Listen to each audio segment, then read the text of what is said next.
Baada ya Paul Christian Makonda kuteuliwa kuwa waziri wa habari, sanaa, utamaduni na michezo, asilimia kubwa ya watu wengi wametamani kumfahamu Paul Christian Makonda ni nani na imekuwaje mpaka ameweza kuingia katika nafasi hiyo, na kwa kiasi kikubwa wametaka kujua na kufahamu background ya maisha yake, yani historia ya maisha nyuma katika uongozi na masuala ya kisiasa.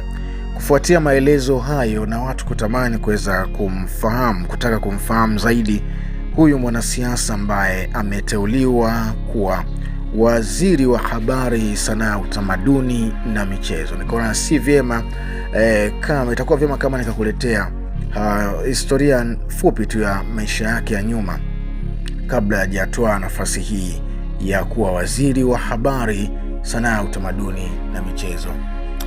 Paul Christian Makonda alipata umaarufu wakati wa kura ya maoni ya marekebisho ya katiba, ambapo alikuwa miongoni mwa wanachama wachache wa kikao maalum cha bunge. Walitumwa kuandaa rasimu ya katiba mpya. Baadaye alipata umaarufu zaidi katika siasa za Tanzania, kwanza akiwa mkuu wa wilaya ya Kinondoni, alafu kama mkuu wa mkoa wa Dar es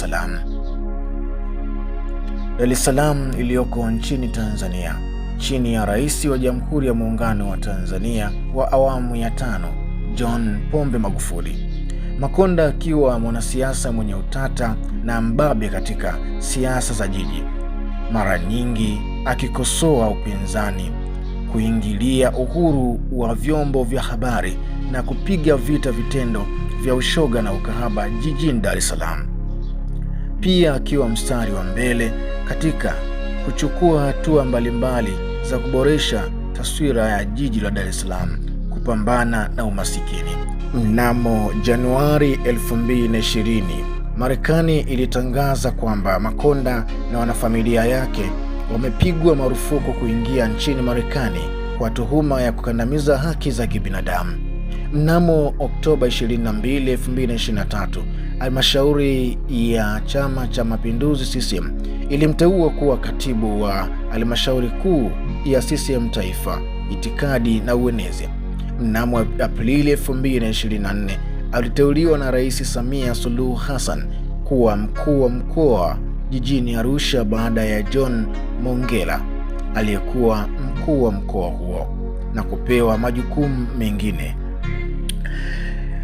Hiyo ni historia fupi tu ya Paul Christian Makonda, kuanzia kule ambako alikoanzia kupata umaarufu mkubwa na kujibebea umaarufu katika siasa za nchi ya Tanzania, na baada ya hapo kuingia kugombea ubunge pale mkoani Arusha na kuweza kupata nafasi hiyo.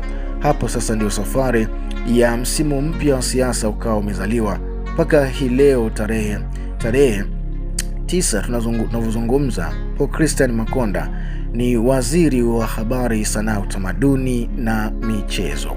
Hakika kwa kweli maisha ni safari ndefu sana na watu wanapitia vitu vingi sana kuweza kufikia malengo hayo husika. Kwa hiyo yote ni mapambano ambayo mtu alikuwa na malengo na ndoto za muda mrefu zaidi. Sasa kupitia nafasi ambayo amepewa, wewe kama wewe kuona jinsi ambavyo ulivyopima katika mzani wako, halmashauri yako, nadhani kwamba nafasi ambayo amepewa au amepatiwa Paul Christian Makonda, je, inatosha au alipaswa apewe zaidi ya hiyo nafasi, au hiyo nafasi ya kustahili? Kiukweli wewe unaweza kutoa maoni yako, lakini uhalisia ndio huo, tayari ushakuwa tayari. Paul Christian Makonda yeye ni waziri katika sekta hiyo au katika wizara hiyo. Basi maoni yako ni ya msingi na ni muhimu zaidi. Unaweza ukatoa maoni yako hapo, mambo yote yakawa yako sawa. Wakati huu bwana, nikwambie kwamba jambo jema ni wewe kuweza kuungana nami katika wakati huu, hata wakati mwingine, ili sauti hii uendelee kuwa unaisikia na kupata taarifa mbalimbali kuhusisha vitu mbalimbali ambavyo hutokea duniani. Fanya tu subscribe. Ukisha subscribe hapo, utakuwa ni miongoni mwa wale ambao watakokuwa wanapokea notification na kuweza kujiwania kushuhudia taarifa mbalimbali ambazo zitazokuwa tunazipandisha kupitia chaneli hii hapa. Wakati huu ni kutakia wakati Hadi wakati mwingine, bye bye.